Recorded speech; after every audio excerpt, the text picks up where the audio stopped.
යාළුවනේ අද මම පොඩි වීඩියෝ එකක් ගේන්න සූදානම් වෙනවා.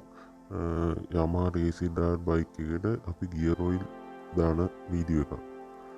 මේ පේනවා ඇති ඕගොල්ලන්ට පේනුනේ මේ ඔයිල් නට් එක මුලින්ම අපි දැක්කා. 12 යතුරක් තමයි ඒකට ඕන වෙන්නේ. මේ තියෙන ඔයිල් ගියර් ඔයිල් චේන්ජ් කරන නට් එක තියෙන තැන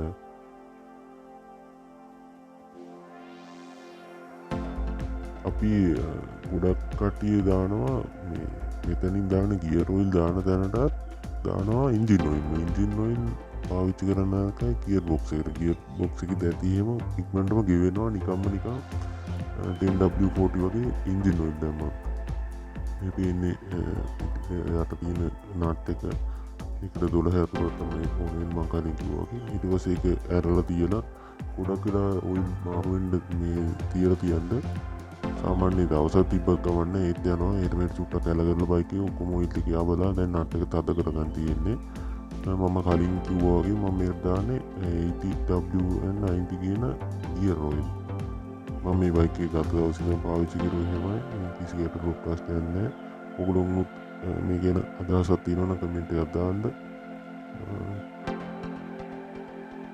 ගොඩක් මෙහි සර්විස් වලින් පාවිච්චි කරුවට 10W40 අර අපි දාන ඉන්ජින් ඔයිල්ම දාන වෙලාවට ගියර් බොක්ස් එකට ඒනොට රටවල් වල මම හිම දැකලා නැහැ කොහෙවත් මේ පාවිච්චි කරනවා. මම දෙයින්ද මේ බයික් එකේ ගියර් ඔයිල් පාවිච්චි කරලා බැලුවා. එහෙම ප්‍රශ්නයක් දැනට තාම ඇවිත් නැහැ. අර ඉන්ජින් ඔයිල් වල thickness එක ගොඩක් අඩු නිසා මම හිතන්නේ ගොඩක් දුරට වීල් ගෙවෙන්න පුළුවන්. එතන යට තියෙන නට් එක හොඳට රාද කරන්න. ඊට පස්සේ අතේ වට්ටමට යතුරින් 12 මේ යතුරක් ඕන වෙන්නේ. ඒක රාද කරගන්න.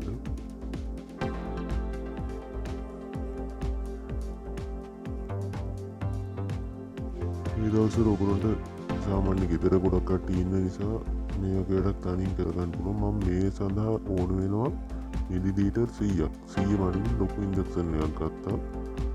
යට තියෙන සේලයින් බටයමයි ඒක අපෙන්ට දාන්න කියන්න දේශීය අතන චූටි කෑල්ලක් තියෙන නිසා එතන මූඩිය ගලවද්දි බලන්න එතන ඕරින් එකක් තියෙනවා රබර්. ඒක මුකුත් නැති කරගන්න එපා. ඒකට චුට්ටක් ඔයිල් ගන්න.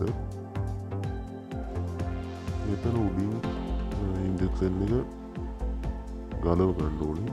ගලවගෙන ඊට පස්සේ ඒකට අපි ඔයිල් පුරව ගන්න ඕනේ.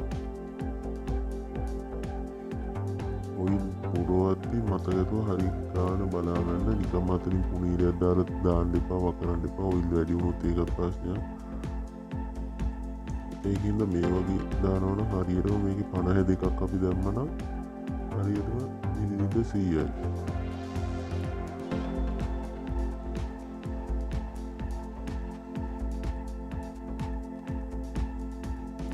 හැමදීස්සෙම මේ වගේ ඔයිල් චේන්ජ් එකක් කරනකොට ඒ බයික් එකම සෝදන්න බැරි වුණත් ඒ නට් ගලවන තැන් වල ඔයිල් දාන තැන් හොඳට සෝද ගන්න. මම දැන් බයික් එක සෝදලා නැහැ. ඒ උනට අර බයික් එකේ නට්ටේ ඔයිල් දාන තැන් ටික ඔක්කොම හොඳට පවුස් පොඩ්ඩක් දාලා හොදලා තියෙනවා.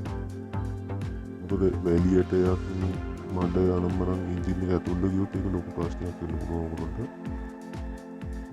මතකතුව ඒ වගේ වැඩක් කරන්න හොඳට සෝදලා පිරිසිදු කරලා ගන්න. ඒතර නට් කැපෙන්නේ නැහැ. නට් ගලවල තියද්දිත් ඒවා මොකක් හරි උඩින් තියන්න. මම මේ වෙලේම එන්ජින් ඔයිල් දෙකම මාරු කරනවා. උලන් පේන්නේදී කලින් එන්ජින් ඔයිල් මේකකුත් තිබ්බා. මම කලින් වීඩියෝ එකක් කරලා තියෙනවා එන්ජින් ඔයිල් මාරු කරන්න හැටි. ඒකින්ද මම ඒක අද පෙන්නන්න යන්නේ නැහැ. ඒකත් බලන්න මම මෙතනින් දාන ලින්ක් එක උඩින් දැන් යනවා. එතනින් බලන්න කියලා ඔයගොල්ලන්ට ගෙදරම මේ වගේ දෙයක් කරගන්න පුළුවන්. එක මේ දවස්වල තියෙන කොරෝනා නම් මම ඒ තාත්තත් එක්ක ගිහින් මේව කරගන්නට වඩා පිරිසිදුවට මම හැමදාම කියන වගේ හොඳ පිළිවෙලකට Tamanටම මේව කරගන්න පුළුවන්. නැත්නම් ගොඩක් කාලේ වේදම් කරගෙන ගොඩක් වෙලා ඉන්න තියෙනවා මේ වගේ වැඩ කරගන්න කියන්නේ. අද වීඩියෝ ගොඩක් කෙටියෙන් මම මේ කරන්නේ ඔයගොල්ලන්ට කලින් දවසේ මම එන්ජින් ඔයිල් චේන්ජ් කරන හැටි ඔක්කොම පෙන්නවා ඒ වීඩියෝත් බලන්න.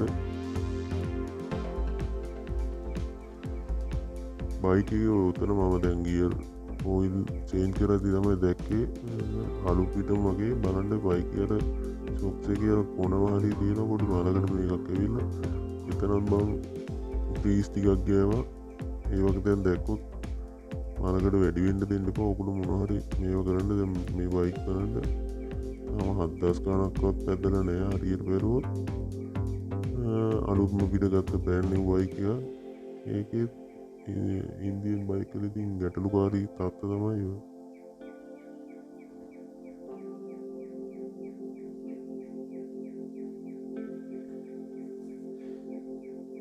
මුලිනුත් ඔයගොල්ලෝ දකින්න ඇති මම නට් දෙකක් පෙන්නුවා. එකක් දෙකම 12 යතුරු වලින් ගැලවෙන්නේ. එකක් එන්ජින් ඔයිල් මාරු කරන එහා පැත්තෙන් එන්ජින් ඔයිල් දාන්න තියෙන්නේ. ඒ නට් එකයි මෙතන ගියර් ඔයිල් චේන්ජ් කරන ඒ නට් එකයි ඒ දෙකම තමයි තියෙන්නේ.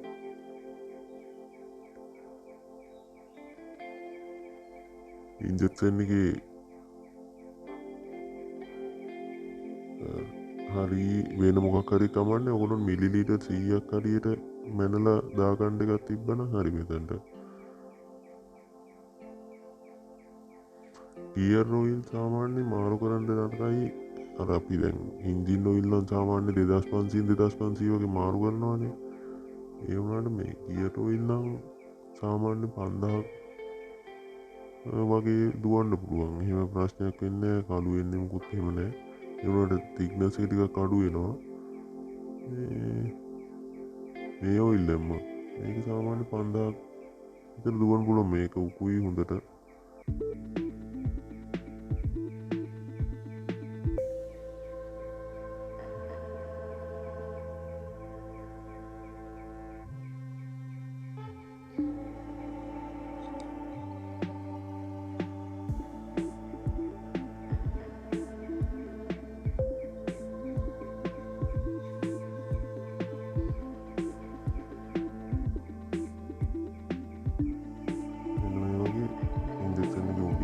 ගලවලා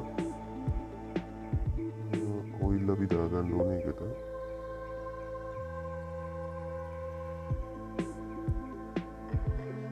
දාලා ඉන්ජෙක්ෂන් එකේ අර උඩ ගැල්ලම සෙට් කරලා ඒකට මේව කරගන්න තියෙන්නේ. පාන හැම දෙකක් ගත්තා නම් හරි.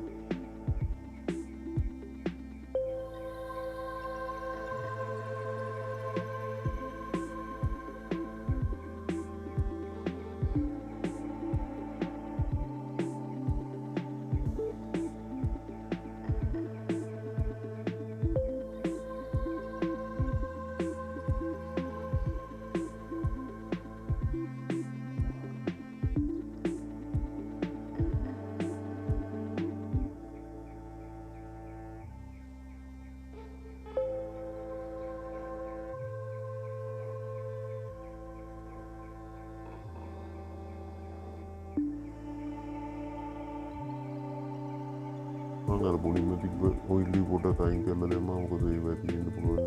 අයින් මොනවා හරි විකෝස් කියලා. ඒක පොඩ්ඩක් අපි ගන්නකොට පොඩ්ඩක් හරි දින ගත්තාම හරි. ඉන්ජෙක්ෂන් එක දින්නේ මොකද ඊරෝහොස ඔයිල් එක ගන්න යනවා.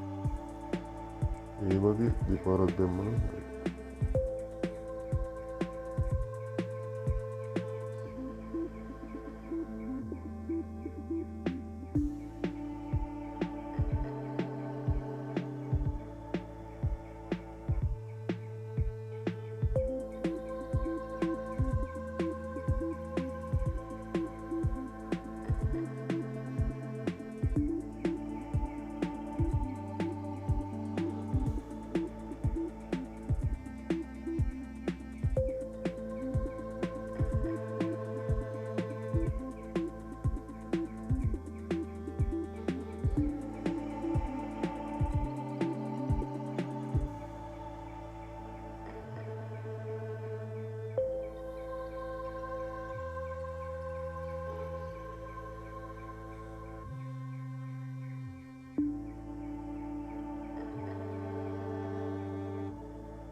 automatic CVT gearbox වලට දාන ගියර් එකපාරක් දාලා බැලුවා ඒ ගියර් ඒ ගැන මං පේජ් එකේ දාලා තියෙනවා ඒ ගියර් මං එකපාරක් පාවිච්චි කරේ වුණාට ඒ පාර මං වැඩි දිව්වේ නැහැ ටික අයින් කරලා දැම්මා මේක thickness එක අඩුයි වගේ තේරුණා ඒවත් මං ගත්තේ වාහන වලට පාවිච්චි කරන CVT ගියර් ඔය ඒකට ඒ thickness එක අඩුයි වගේ මට තේරුණා ඊට පස්සේ තමයි මම මේ දැන් වෙන බලපු දැන් ඔය වෙන අටවලට එහෙම කොට පාවිච්චි කරන්නේ මේ ATW 90 කියන මේ ගියර් ඔයිල්මයි මම ඒකින්ද ඒක පාවිච්චි කරන්න ගත්තේ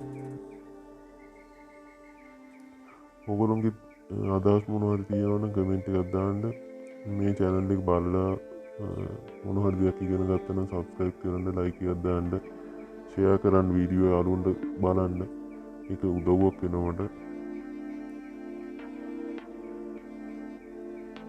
අර මං කිව්වා අතනට මේ මාළකට ආපු දැන මං පස්සේ මාත් මේ වීඩියෝ එක කරනකොට දැක්ක මං එතන මේවා ටිකක් ගෙවුවා පීස් ටික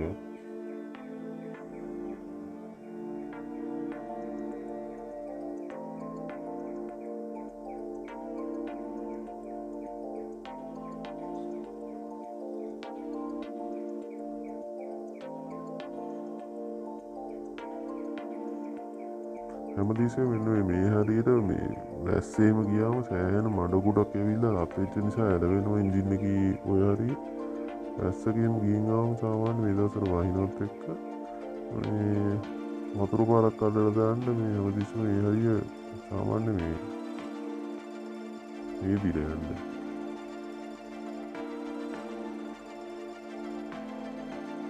හරියනම් ගිහින් එන්නම් මේ වගේ වටිනා යම ගණ්ඩුල වීඩියෝකින් ආයි හම්බෙමු එන සියලු දෙනාටම ජය වේවා හැමෝම පරිස්සමෙන් ඉන්න